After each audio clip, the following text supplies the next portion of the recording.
Hello बच्चों, आप लोगों ने कॉन्सेप्ट्स ऑफ अकाउंटिंग के लिए वीडियो की मांग की थी। तो बच्चों, इस वीडियो में हम तुम लोगों को कॉन्सेप्ट ऑफ अकाउंटेंसी जो है उनके विषय में कुछ बताते हैं। तो ये था अकाउंटिंग। एक्चुअली कॉन्सेप्ट होते क्या हैं? कुछ मान्यताएं ऐसी मानी गई जो पूरे देश में सभी अकाउंटिंग वर्क करने वाले लोगों को मान्य थी। कहने का मतलब क्या हुआ कि पूरे विश्व के सभी अकाउंटेंट्स या सभी का अकाउंट का काम करने वाले लोग कुछ मान्यताओं पर आपस में सहमत हो गए। सहमत होने का मतलब क्या? उन्होंने ये मान लिया कि हाँ, ये माना जाएगा, सब लोग ऐसे ही काम करेंगे। तो वही एजम्पशन, वही जो मान्यताएं थी, उन्हीं को कॉन्सेप्ट कहा गया। तो ये 12 मान्यताओं की लिस्ट है।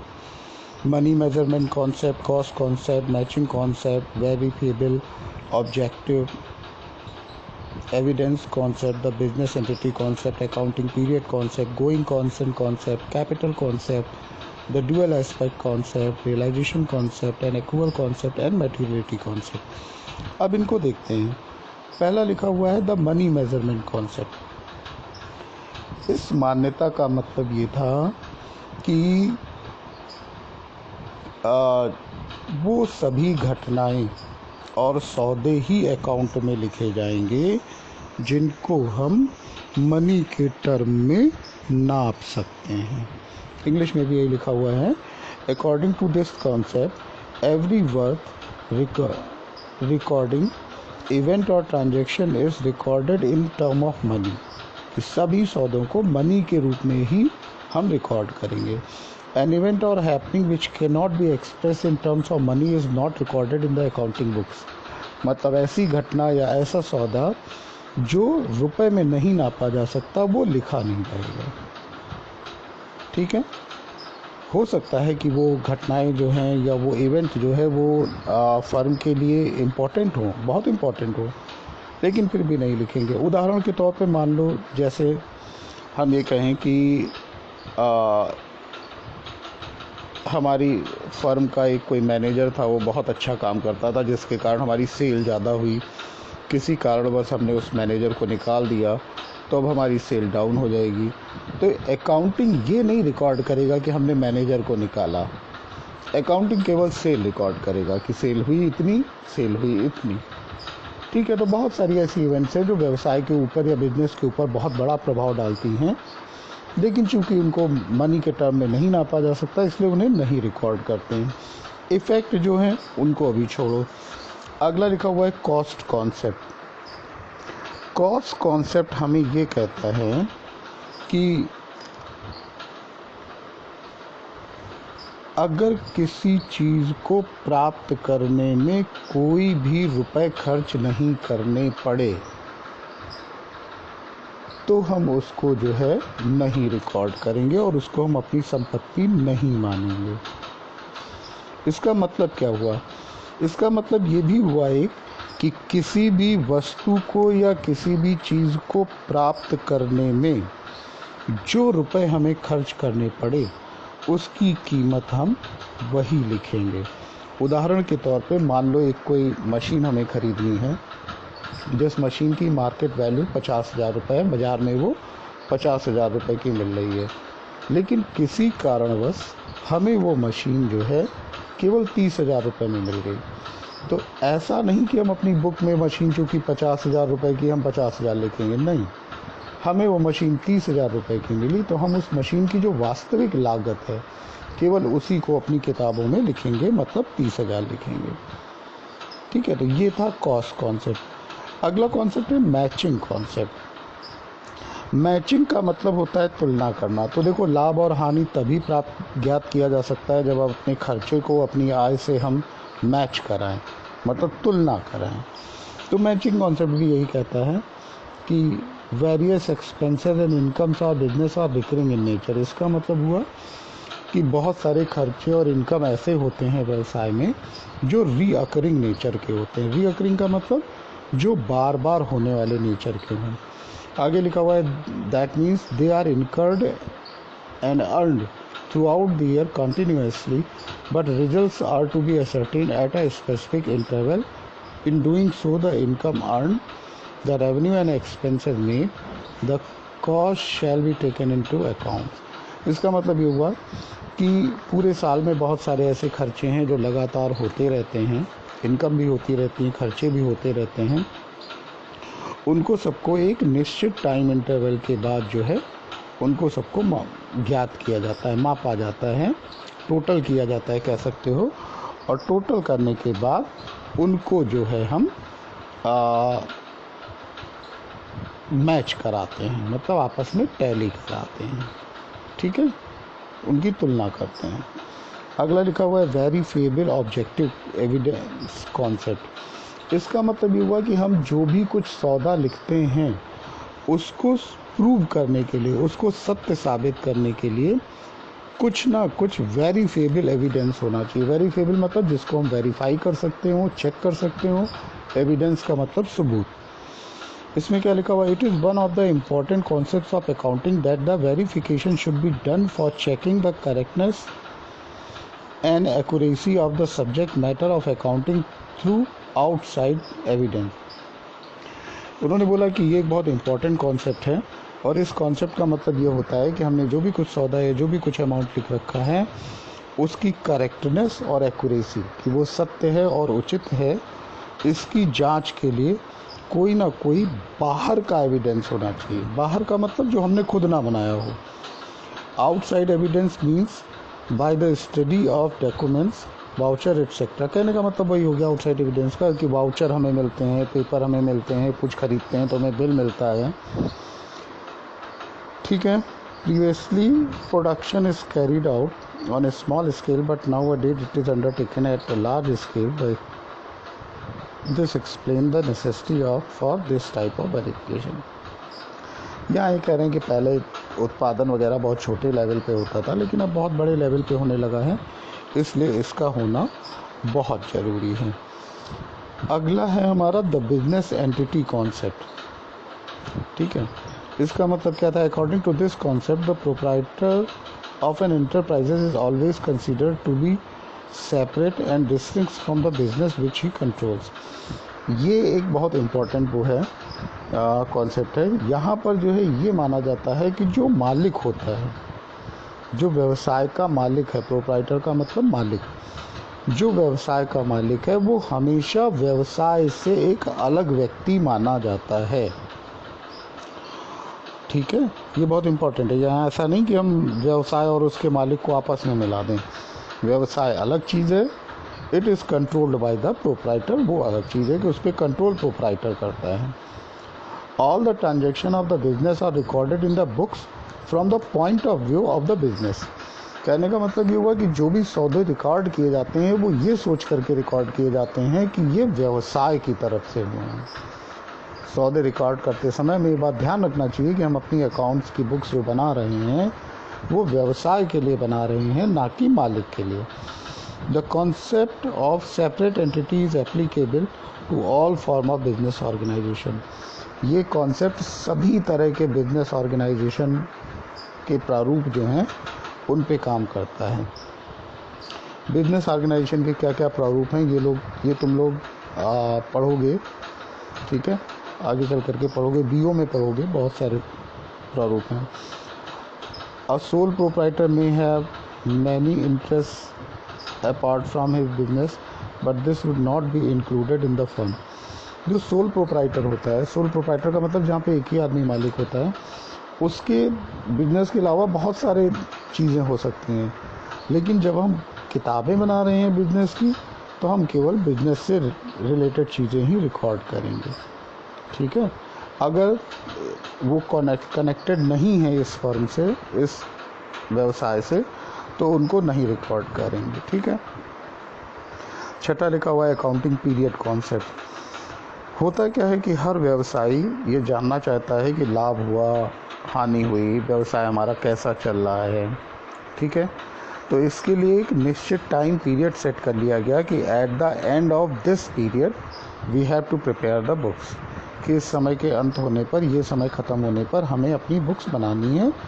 नॉर्मली ये ज़्यादातर 1 साल का पीरियड होता है, लेकिन कुछ लोग चाहें तो अपना बीच में भी कर सकते हैं। लिखा क्या हुआ है, the time interval of a year is called accounting period. 1 साल के समय को अकाउंटिंग पीरियड कहते हैं। The merchant needs to know at frequent interval how things are going on. जो बिजनेसमैन या व्यापारी होता है वो जानना चाहता है जल्दी से जल्दी कि उसका व्यवसाय कैसा चल रहा है। Therefore he choose a convenient time for the measurement of income. इसलिए वो एक अपनी सुविधा के अनुसार एक चुन लेता है समय के समय पे उसे इनकम को मेज़र करना है, नापना है कितनी हुई। A period of 1 year is normally adopted for this purpose. इसके लिए सामान्यतः 1 साल का समय लिया जाता है। But it may B 6 month, 3 month, 2 years और एनी अदर पीरियड ऑल्सो। लेकिन ये कुछ भी हो सकता है, ठीक है। लेकिन टैक्सेशन के पॉइंट ऑफ व्यू से, सरकार ने जो बनाया है उसके पॉइंट ऑफ व्यू से 1 साल का पीरियड ही जो है वो माना जाता है। 1 साल के अंत पे बनाना होता है। अगला है गोइंग कॉन्सर्न कॉन्सेप्ट, ठीक है। ये जो है going concern concept, this concept presumes that the concern has an indefinite life unless and until it has entered into a state of liquidation। दरअसल होता क्या है कि कोई भी व्यक्ति जब व्यवसाय शुरू करता है तो उसे ये नहीं मालूम होता है कि उसका ये व्यवसाय कितने साल चलेगा। कोई भी आदमी कोई बिजनेस शुरू करता है तो यही सोच के करता है कि अभी हमेशा हमारा चलता रहेगा। तो गोइंग कॉन्सर्न कॉन्सेप्ट भी यही कहता है कि ये मानता है कि ये व्यवसाय तब तक चलता रहेगा जब तक कि ये लिक्विडेशन में ना चला जाए, मतलब जब तक कि मालिक उसे बंद करने की ना सोच ले, ठीक है। एक इंटरनेशनल अकाउंटिंग स्टैंडर्ड ने भी कहा है, the enterprises is normally viewed as a going concern. जो भी इंटरप्राइज जो भी व्यवसाय होते हैं उनको गोइंग कॉन्सर्न माना जाता है कि चलते रहेंगे। That means as continuing in operation for the feasible future, कि जो आगे आने वाले भविष्य में हमेशा चलते रहेंगे, मतलब बंद नहीं किए जाएंगे। It is assumed that the enterprises has neither the intention nor the necessity of liquidation और of curtailing materially the scope of its operation। इसका मतलब क्या हुआ कि जो व्यवसायी है वो ना तो इसको बंद करना चाहेगा, ना ही वो अपने व्यवसाय को कम करना चाहेगा अपने काम को। Any enterprises which is expected to continue operation indefinitely in the future, hence its collective assets, liabilities, revenues, operating costs, personal policies and prospects are basic axiom of accounting। इसीलिए इन्होंने कहा कि कोई भी इंटरप्राइजेज जो है वो ये मानता है कि हमेशा चलता रहेगा आगे भविष्य में अनिश्चित समय के लिए। इसीलिए वो संपत्ति इकट्ठा करता है, दायित्व देखता है, इनकम इकट्ठा करता है, मतलब कहने का हुआ कि बाकी सारे और कैलकुलेशंस वो करता है। फिर अगला आता है कैपिटल कॉन्सेप्ट, ठीक है। तो this concept is that record for capital be made separately. Capital का मतलब होता है वो पैसा जो मालिक ने व्यवसाय को शुरू करने में लगाया या मालिक ने लगाया। तो कैपिटल कॉन्सेप्ट के अकॉर्डिंग ये है कि मालिक जो भी पैसा लगाएगा उसे अलग लिखा जाएगा। प्रोप्राइटर में contribute capital either in cash और इन गुड्स और partly in cash and partly in goods. जो मालिक है वो कैपिटल कैसे कैसे लगा सकता है, वो चाहे तो रुपए दे दे, चाहे तो वस्तु दे दे, और चाहे तो रुपए और वस्तु दोनों दे दे, ठीक है। In sole trading and partnership concept profit of each accounting period is transfer to capital account, but in case of limited companies profit is not transfer to capital account. यहाँ पे बता रहे हैं कि सोल प्रोप्राइटरशिप में, मतलब जहाँ पर एक मालिक होता है, या पार्टनरशिप जहाँ पर एक से ज़्यादा मालिक हैं, 2 या 4 मालिक हैं, वहाँ पर ये कह रहे हैं कि जो भी कुछ प्रॉफिट होता है साल के अंत में उसको उनकी कैपिटल अकाउंट में भेज दिया जाता है। लेकिन जो कंपनीज होती हैं, ठीक है, उनमें प्रॉफिट को कैपिटल अकाउंट में ट्रांसफ़र नहीं किया जाता है, ठीक है। तो accountant must keep this concept in view while recording capital and profit. इसीलिए जो अकाउंटेंट होते हैं उन लोगों को इस कॉन्सेप्ट को ध्यान रखना चाहिए। नंबर 9 है द ड्यूअल एस्पेक्ट कॉन्सेप्ट। ये भी एक इम्पॉर्टेंट इनकी मान्यता है कि it is a concept of accounting that every business transaction affects two accounts.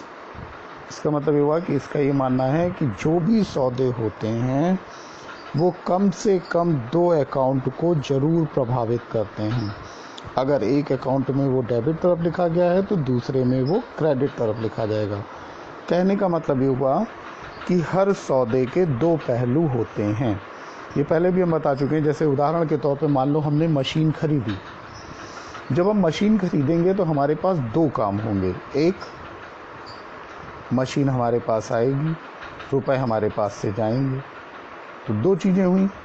एक चीज़ बढ़ रही है तो एक चीज़ घट भी रही है। ठीक है, तो इसलिए हर सौदे के 2 रूप होते हैं, उन दोनों रूपों को रिकॉर्ड किया जाता है। इसी के कारण, इसी कॉन्सेप्ट के कारण ये बना हुआ है कि हमेशा टोटल इक्विटी मतलब टोटल लाइबिलिटी और टोटल असेट्स हमेशा इक्वल रहते हैं। अगला लिखा हुआ है रियलाइजेशन कॉन्सेप्ट। यहाँ पे लिखा हुआ है कि every business unit spends money to purchase goods और to manufacture goods for scale.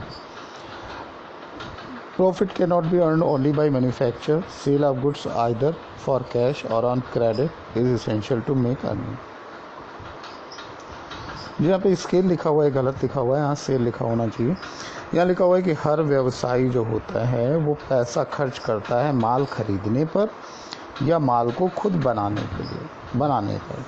ठीक है, लाभ तब तक नहीं हो सकता है अगर मान लो कोई गुड्स बनाने वाली संस्था है, मान लो खाली माल बना ले तो क्या उसे लाभ हो जाएगा? नहीं, उसे लाभ तब होगा जब वो माल को बेचे, चाहे नगद चाहे उधार। ठीक है, without realisation of sold proceed there can be no profit. जब तक सेल का पैसा मिल नहीं जाता तब तक कोई प्रॉफिट नहीं हुआ। Revenue may be realise either by increasing an assets or it may be in form of extension of an existing liability. इसका मतलब हुआ कि जो लाभ कमाया गया है या जो आय है वो 2 तरीके से हो सकती है। या तो हमारी असेट बढ़ जाए या कोई इस समय जो लाइबिलिटी है वो कम हो जाए।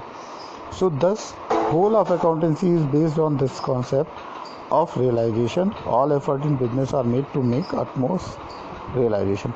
इसलिए अकाउंटेंसी पूरी तरीके से इस रियलाइजेशन के कॉन्सेप्ट पर बेस्ड है कि पैसा हमें वसूल भी होना चाहिए। ठीक है, और ज़्यादा से ज़्यादा वसूल होना चाहिए। नंबर 11 था एक्रूअल कॉन्सेप्ट। एक्रूअल कॉन्सेप्ट का मतलब क्या होता है? If a transaction take place its effect is inevitable whether the transaction is in cash or credit it will certainly affect the assets और लायबिलिटीज। इन्होंने कहा कि कोई भी सौदा होता है तो वो 2 तरीके से इफेक्ट डालता है। सौदा चाहे कैश में हो चाहे उधार हो, वो असेट या लाइबिलिटी को अफेक्ट जरूर करेगा। हेंस द आउटस्टैंडिंग एक्सपेंसेस का मतलब ऐसे खर्चे जो हमें करने थे लेकिन हमने नहीं किए हैं।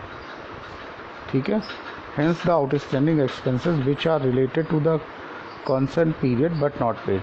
तो आउटस्टैंडिंग एक्सपेंसेस मतलब इस साल से संबंधित हैं लेकिन हमने अभी पे नहीं किए हैं। एक्रूड इनकम का मतलब हुआ जो इनकम हमें इस साल मिल जानी चाहिए थी लेकिन हमें मिली नहीं है, इनका लेखा भी किया जाता है। लेकिन अगर प्रीपेड एक्सपेंसेस हैं या एडवांस इनकम है तो उनको किताबों में से हटा दिया जाता है। कहने का मतलब क्या हुआ कि अगर हमने कोई एडवांस पेमेंट कर दिया है या हमें कोई एडवांस पैसा मिल गया है, उसको अकाउंटिंग में नहीं लिखते हैं। लेकिन अगर हमने पैसा नहीं दिया है या पैसा हमें नहीं मिला है, हमने काम कर दिया है, उसका लेखा इसमें किया जाता है। फिर 12 नंबर वाला था मैटेरियलिटी कॉन्सेप्ट। ये एक नया कॉन्सेप्ट है जो अभी जल्दी में ही जुड़ा है। ये कॉन्सेप्ट ये कहता है कि ऐसे सौदे जो फाइनेंशियल पोजीशन को बहुत ज़्यादा इफ़ेक्ट नहीं करते हैं, उन पे बहुत ज़्यादा असर नहीं डालते हैं, उनको या तो इग्नोर कर देना चाहिए या किसी दूसरे के साथ उनको एडजस्ट कर देना चाहिए। लिखा क्या है? It is a newly by amended concept According to this concept, only those transactions and facts shall be included under financial records which play a considerable role or influence the financial decision drawn on the basis of such financial reports and statements. इन्होंने कहा कि इसके अनुसार, इस concept के अनुसार केवल उन्हीं सौदों को लिखना चाहिए जो फाइनेंशियल पोजीशन को इफ़ेक्ट करते हों या जो हम डिसीजन लेने वाले हों उन पे प्रभाव डालते हों। इन्होंने बोला like the stationery item, pencil, rubber, refill, ये सब असेट हैं, लेकिन ये सब बहुत छोटी वैल्यू के हैं, बहुत कम वैल्यू के हैं। ठीक है, तो इस कॉन्सेप्ट के अकॉर्डिंग इनको इग्नोर कर देना चाहिए। ठीक है, तो ये था तुम लोगों के इस चैप्टर की कॉन्सेप्ट्स ऑफ अकाउंटेंसी की थ्योरी।